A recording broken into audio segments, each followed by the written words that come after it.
उत्तर प्रदेशचे मुख्यमंत्री योगी आदित्यनाथ यांनी निवडणूक प्रचारामध्ये बटेंगे तो कटेंगे ही दिलेली घोषणा सध्या विधानसभा निवडणुकीच्या प्रचारामध्ये चांगलीच गाजतेय। मात्र या घोषणेला भाजप नेत्या पंकजा मुंडेंपाठोपाठ अशोक चव्हाणांनी विरोध केलाय। बटेंगे तो कटेंगेचा नारा भाजप नेत्यांनी दिला नाहीये, हा थर्ड पार्टी मार्फत आलेला नरेटिव्ह आहे असं अशोक चव्हाणांनी म्हटलंय। हे विधान चुकीचं आहे, पक्षानं असं कोणतंही विधान केलं नाहीये, ज्यांनी कोणी हे वक्तव्य केलं त्यांचं मी समर्थन करणार नाही असं अशोक चव्हाणांनी म्हटलं। मात्र माझा अजेंडा हा विकासाचा आहे, सर्वांना सोबत घेऊन जाणं हे माझं धोरण आहे असं सुद्धा अशोक चव्हाण म्हणाले। कुठल्याही भाजपच्या प्रवक्त्याने किंवा नेत्याने स्टेटमेंट केलेलं नाही।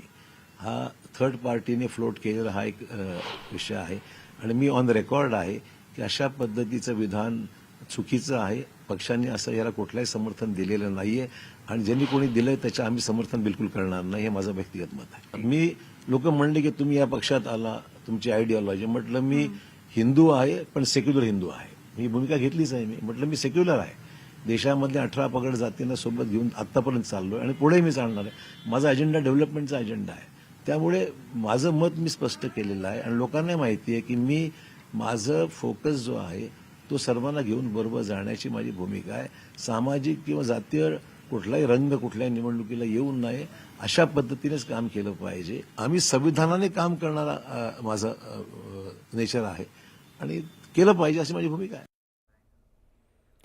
योगी आदित्यनाथ यांनी प्रचारादरम्यान बटेंगे तो कटेंगे अशी घोषणा देत जनतेला सावधानतेचा इशारा दिला होता। त्यांच्या वक्तव्यामुळे राजकीय वादंग उठला। बटेंगे तो कटेंगे घोषणेला सर्वांचा विरोध असून माझ्यासह पंकजा मुंडेंनी विरोध केल्याचं अजित पवारांनी म्हटलंय। अब बटेंगे तो कटेंगे वाला जो नारा है उसको हमने सबने विरोध किया है। मैंने अकेले ने नहीं, मेरे पार्टियों ने तो किया ही किया। बीजेपी के मुझे किसी ने बताया, पंकजा मुंडे ने भी विरोध किया। वो महाजन तो विरोध करने से क्या होता है? पार्टी में तो आप हैं वैसे भी ना, महायुति में तो हैं। एक स्टेट के चीफ मिनिस्टर आते हैं और वो बोल देते हैं बटेंगे कटेंगे, तुरंत हमने बताया कि ये उत्तर प्रदेश नहीं है, नॉर्थ में ये चलता होगा। हमारे महाराष्ट्र में शिवशाहू फुले आंबेडकर की विचारधाराओं से महाराष्ट्र चलता है। शरद पवारांना लोकसभा निवडणुकीमध्ये तुतारीची साधर्म्य असणाऱ्या निवडणूक चिन्हामुळे मोठा फटका बसला होता। आता पुन्हा राज्यातील 288 मतदारसंघापैकी तब्बल 163 मतदारसंघात ट्रॅम्पेट निवडणूक चिन्हासह अपक्ष रिंगणात आहेत। त्यातील बहुतांश उमेदवार हे राष्ट्रवादी शरद पवार पक्षाच्या उमेदवारांविरोधात आहेत। 78 मतदारसंघामध्ये राष्ट्रवादी काँग्रेस शरद पवार पक्षाचे उमेदवार आहेत, तर शरद पवारांच्या नेतृत्वातील राष्ट्रवादीचं निवडणूक चिन्ह हे तुतारी वाजवणारा माणूस हे आहे। तर अपक्षांना ट्रॅम्पेट निवडणूक चिन्ह मिळालंय। त्यातील 50 जागांवर राष्ट्रवादीचे दोन्ही उमेदवार आहेत, तर उर्वरित 85 मतदारसंघामध्ये काँग्रेस अथवा शिवसेना उभाठा पक्षाचे उमेदवार आहेत। काही मतदारसंघामध्ये राष्ट्रवादीच्या उमेदवारांच्या नावाशी साधर्म्य असलेले उमेदवार देखील आहेत। त्यातील काही ठिकाणी या अपक्षांना ट्रॅम्पेट हे निवडणूक चिन्ह मिळालं। सांगलीतील तासगाव कवठे महाकाळमध्ये राष्ट्रवादी शरद पवार पक्षाचे उमेदवार रोहित पाटील यांच्या विरोधामध्ये 3 रोहित पाटील निवडणुकीच्या रिंगणात आहेत। त्याशिवाय कर्जत जामखेडचे उमेदवार रोहित पाटील यांच्या विरोधात रोहित चंद्रकांत पवार हे अपक्ष उमेदवार ट्रॅम्पेट चिन्हासह निवडणुकीच्या रिंगणात आहेत।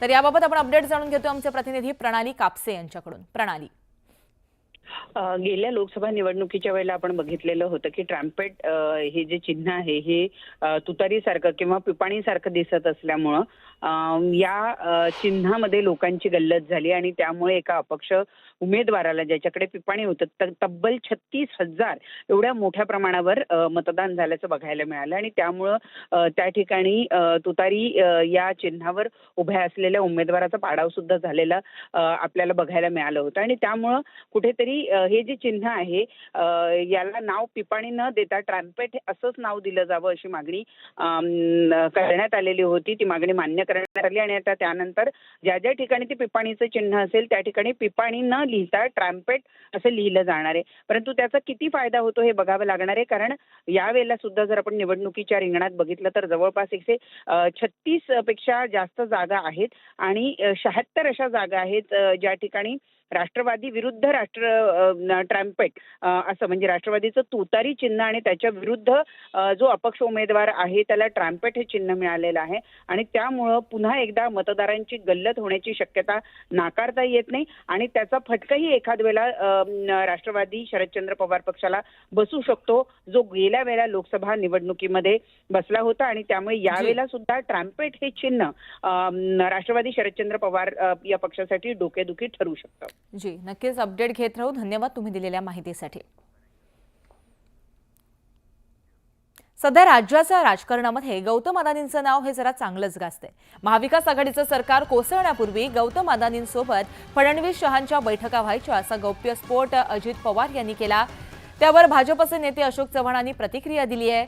उद्योगपती हे राज्याच्या मुख्यमंत्र्यांना भेटत असतात, ठोस पुरावे असतील तरच आरोप करावे, उगाच आरोप करू नये असं अशोक चव्हाणांनी म्हटलंय. न्यूज 18 लोकमतला दिलेल्या खास मुलाखतीमध्ये अशोक चव्हाणांनी ही प्रतिक्रिया दिली आहे. राज्याच्या मुख्यमंत्र्यांकडे, राज्याच्या प्रमुख नेत्यांकडे अनेक उद्योगपतींना आपापल्या कामासाठी यावं लागतं. जोपर्यंत ठोस पुरावे असतील तर माणसाने काही सांगावं. असे वेग अलिगेशन्स करण्यापेक्षा अदानी या देशाचे मोठे इन्व्हेस्टर आहेत. आपण प्रत्येकाला टार्गेटच करत गेलो तर देशामध्ये राहणार कोण? परंतु देशामध्ये सगळेच उद्योगपती हे काही चुकीचं करतायत. मग जेव्हा तुम्हाला त्यांची गरज पडत होती तुम्ही त्यांनाही तुम्ही जवळ करत होता ना. मी साक्षी आहे. मला देशाचा उद्योगपती हे देशाचं असेट आहे आणि ते असेट आपल्याला सांभाळलं पाहिजे. आणि ही मंडळी ज्यावेळेस गुंतवणूक करते त्यांची अपेक्षा मान सन्मानाची आहे.